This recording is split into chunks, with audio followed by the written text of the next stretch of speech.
How many people out there are like me and have, in recent years, recent months, or even days, come to realize that the world is populated with an egregious amount of assholes? I struggle almost every day with whether or not it is time for me to shut down my social media. I'm not going to do it.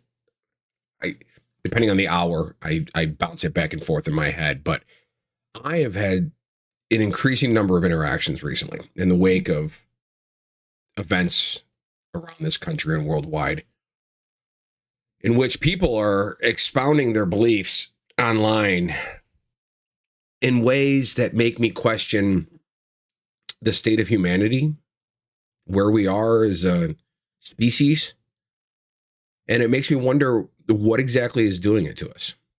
Now, I'm old enough to remember the beginning days of the internet where, there you would see hate speech online. You would see, and it's not even hate speech. Actually, that's a misnomer, right? Because hate speech has a very specific connotation. It's designed and articulated and engaged in a way, generally through dog whistles, but oftentimes even when it's overtly used, it is very on the nose for its purpose in order to cause emotional, psychological harm to a group. Or to spread information that will enhance other people's opportunity to spread harm to a specific group. I'm not talking about that. I'm talking about the number of people online who are so willing in comment sections to just express who they are. And, there's this push. It's an othering that goes on. And again, I kind of got away from where I was going with this, but in the beginning days of the internet, you were either anonymous, right? Because you usually had a name, like your handle online, whether it was back in the AOL days or there was different messaging apps. I forgot, there was one that was everybody had, and I forgot what it was called now. But back in those days, you had a handle. I still have a number of mine. I mean, I remember my AOL handle. I remember my MySpace handle, but Facebook was the first one in which you used your real name. Twitter, X, whatever you want to call it now, Instagram, you still use handles. Your real name is not necessarily displayed, but on Facebook, from 2000, what was it? 2009 was the beginning of Facebook, somewhere around there. From 2009 on, or 2006, whatever it was, your real name being attached to your profile meant that people generally had a normal amount of decorum in the things that they would say online. But then you saw this migration toward fake accounts.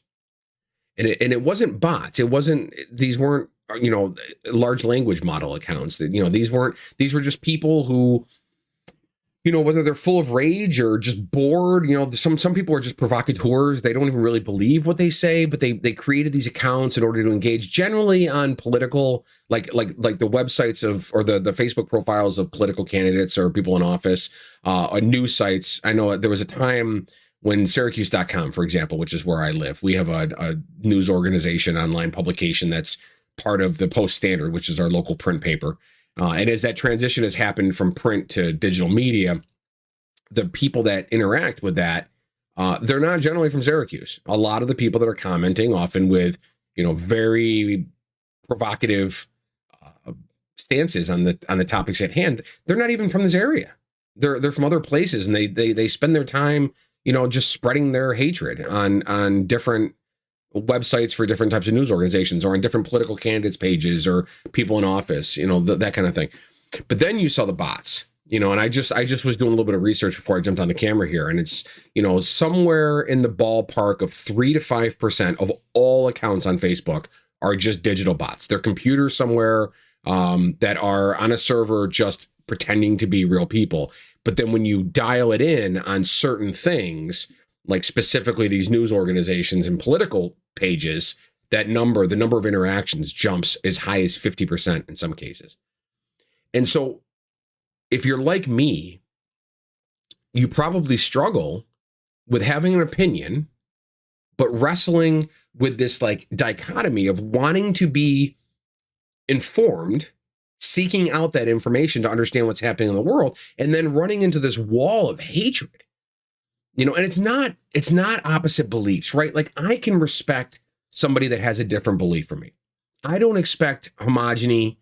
I don't want us all to be robots thinking the same way. There is room for people to think differently than anybody else. There's room. I've said for a number of years now, I don't want at any point for us to become the thought police. I don't want, I want hatreds to go away because people build empathy, not because we tell them they can't hate people anymore. I don't want bigotry to go away because we criminalize it. I want bigotry to go away because we've taught empathy. I don't want hate crimes to disappear because the punishment is so egregious that nobody dares try to do it. I want hate crimes to go away because it's the wrong thing to do. Because we've educated people in a way where they understand what it means to be a good human being. But something's happened.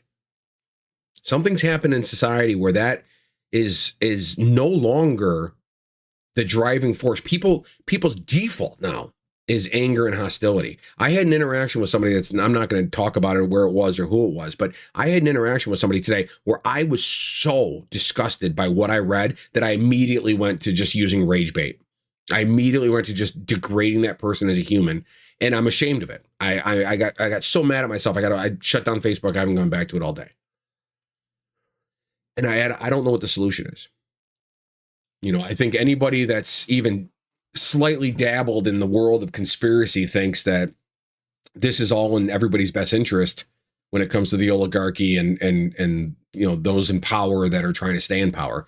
Having the population fight amongst ourselves keeps our ire away from them.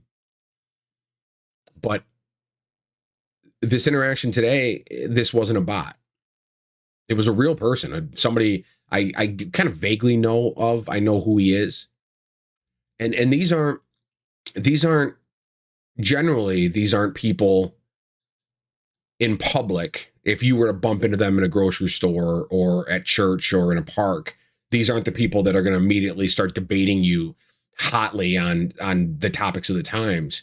There is something about having your hands on a keyboard that gives these people an amazing amount of courage. And maybe not even courage. Maybe it's just this desire to instigate. It's almost like they can't help themselves. And I know that we're in a time right now with the abundance of information and the pressure cooker that this all seems to be, and the feeling that it's just going downhill so quickly. I can understand why people are so, passionate, why there's so much division and hatred. I think you've got one side that feels that we were moving in the right direction, and we have another side that feels like we've been moving in the wrong direction, and they're getting further and further apart without any idea of how to reconcile that and meet in the middle again. It's becoming a them and us for everybody. And I don't know what the solution to that is. Maybe you do. I know it's taking the wind out of my sails, and it's making it harder for me to have faith in humanity, and harder for me to have a real belief that we're going to get to a better place at the end of all this. And so maybe I'm just making this video today for me to find the motivation within myself to make better choices online. Maybe it's for me to get advice from you guys. If you've found something that works for you, put it in the comment. Let me know what your thoughts are.